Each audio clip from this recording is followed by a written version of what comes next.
if you're wondering why being online seems so relentlessly exhausting and why you're so often left with like an anxiety hangover or just a feeling of yuckiness as you scroll, it could be because of snarf. The founder of BuzzFeed, Jonah Peretti, recently wrote a think piece that explained the concept of snarf and how it has come to dominate social media. He says that social media has become overrun with snarf, and snarf stands for content that exaggerates the stakes, that he says novelty, so manufactures novelty and spins content like that it's never before have we seen this. A is for anger, manipulating people's anger to drive engagement and outrage. R is for retention. Retention is about withholding some information and promising a payoff at the end of the content, like watch till the end or listen till the end. And F is for fear, taking advantage of fear to make people focus with urgency on this particular piece of content, whatever it is. So he argues that the social media overlords at Meta and TikTok don't care about actual content. They care about keeping people addicted to scrolling so that they can monetize our eyeballs for longer. I think we all by this stage know that to be true. And the result of that is this proliferation of a particular type of content that the algorithm rewards, aka snarf.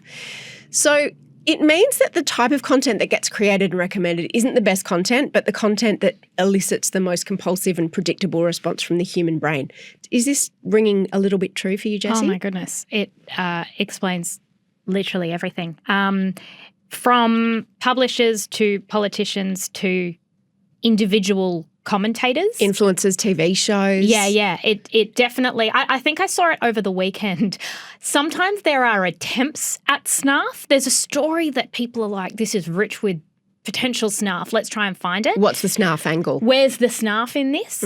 And I was watching it unfold over the weekend with the Another Simple Favour premiere because it's Blake Lively, right? And the Blake Lively story. She's got what? It's a sequel. It's a sequel with the Anna Kendrick. It was the Anna Kendrick movie, and Blake Lively and Justin Baldoni was sort of the ultimate snarf story. There was enormous novelty. The stakes were so high. Either a woman was sexually assaulted or she lied about it, which, was anger, fear, and the retention was the receipts. It was like it was perfect because you could do a 15-minute TikTok video on it with all the information and people were just stuck to it.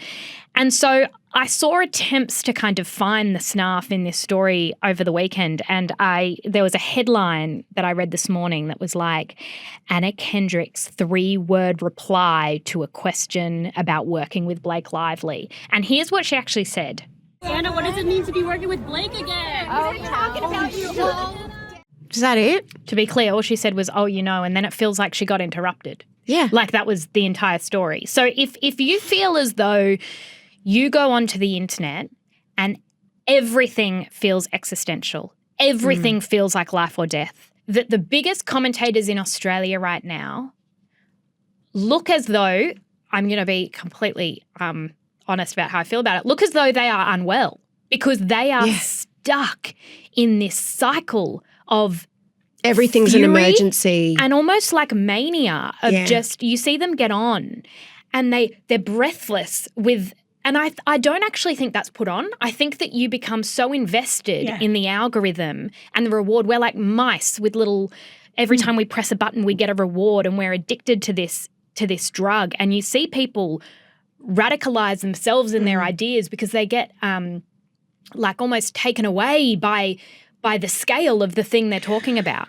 This is because all content is so examined now. So to pull the curtain back a little bit, like ever since I've worked at digital media, we know everything about why people click on things, right? We've known that for a very long time.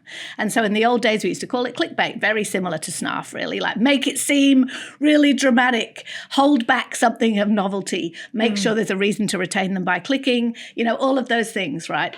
And so we are all hyper data driven, and the people who are constantly snarfing, I'm just trying to find different ways to use the word because I love it so much, constantly snarfing on the internet, obviously are doing it for monetary reasons, engagement reasons, validation reasons. Attention reasons, literally. What's their job? because they know it works. So you'll notice that with any of the socials you follow, including ours, there'll be a while where the headlines look like this, and then they'll change, and now they'll look like that. And then there'll be a time when the pictures look like this, and then they'll look like that. Isn't this just playing people where they are? You know what I mean? Like if it didn't work, we wouldn't do it. Well, in a way, yes, because in order to stay relevant and get views so that they can make money, creators are forced to make snarf content, or at least market the content that they make from a snarf point of view.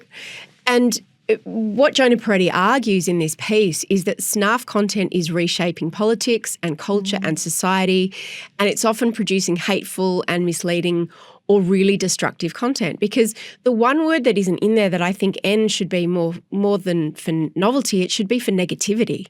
Yes. Because feel-good positive content does Doesn't not work. elicit that fight or flight or fury response in you, right? I think we've probably all had this as an editor. You have people come in, or even brands, and they say, why don't we do some good news? And I've had to say, 100%. no one gives a shit about good news. And because it doesn't feel like an emergency. it does exactly right. It doesn't kind of inspire any feeling in you. And we've all played this game. I've had to play this game and have felt myself do it online. And there was a great quote in this article about how the internet used to serve beer and wine at a communal dinner party, and now there's fentanyl and crack. And to try and make people pay for wine when they can get crack for free is very difficult. But it's like the whole internet is running on crack and fentanyl. yes, but I did think That's the algorithm. as I was reading this, I'm someone who probably tends towards criticism of institutions, that monopoly that the tech industries have over algorithms and all of that. And I agree that this is an algorithmic issue. I do think that individuals and publishers need to take some responsibility, which is what BuzzFeed is doing.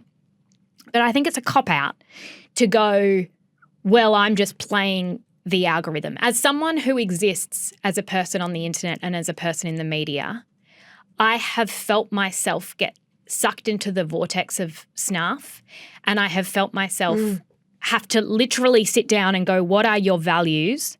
What are your boundaries on the internet? What do you want to do? Because if you are chasing an algorithm, you're going to end up as a person you don't like. Because often you'll see a piece of content and it might be funny and it's got novelty and it's gone absolutely viral, and you go, that is ultimately hateful. You've just spurted hate into the world. You've not made the world better or anyone's day better. And to resist that as someone who creates content is really hard. It absolutely is. That's why a lot of content creators are looking to have a smaller audience, because the way to ride the algorithm is with snarf. And in terms of it changing culture, you can see it in so many ways. So in politics, the obvious example is Trump. Trump is the ultimate snarf political candidate versus someone like Joe Biden had his own issues. But Kamala Harris is just was fairly neutral. She wasn't going to get the same amount of attention. If you look at in TV shows, The Bachelor, there was not that high-stakes drama, and it faded away only to be replaced by MAFS, which is constant snarf, constant drama, outrage, scandal, high stakes.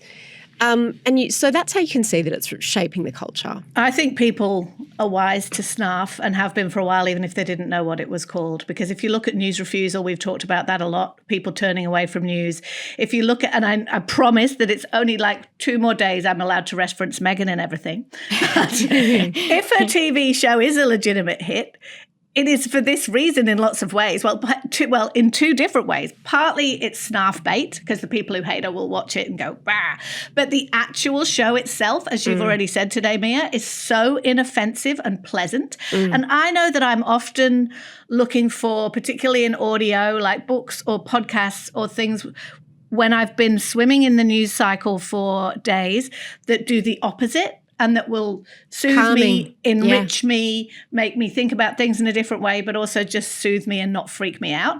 And I think that we definitely have gotten wise to it. And it's how I think it's taken over news. There was a great example in that story about the LA fires, how you can get a week into a news event, know none of the facts, but know the debates about DEI. You can know you've seen fake images. You know who to be mad about today, yelling who to be at mad each with. other. Yep. We even said it last week with Cyclone Alfred when we were talking about that. It was a bizarre moment because there was nobody to be angry at. Where, like, the news cycle relies on going, who can we yell at, because that's a story that The beginning of COVID was like that, remember? Yeah. When no one had anyone to be angry at, and it just felt strange, and people were singing opera on their balconies and sharing, kumbaya memes. And then we snarfed it. Then it got snarfed. We devolved into snarf. Our hands got sticky with the snarf.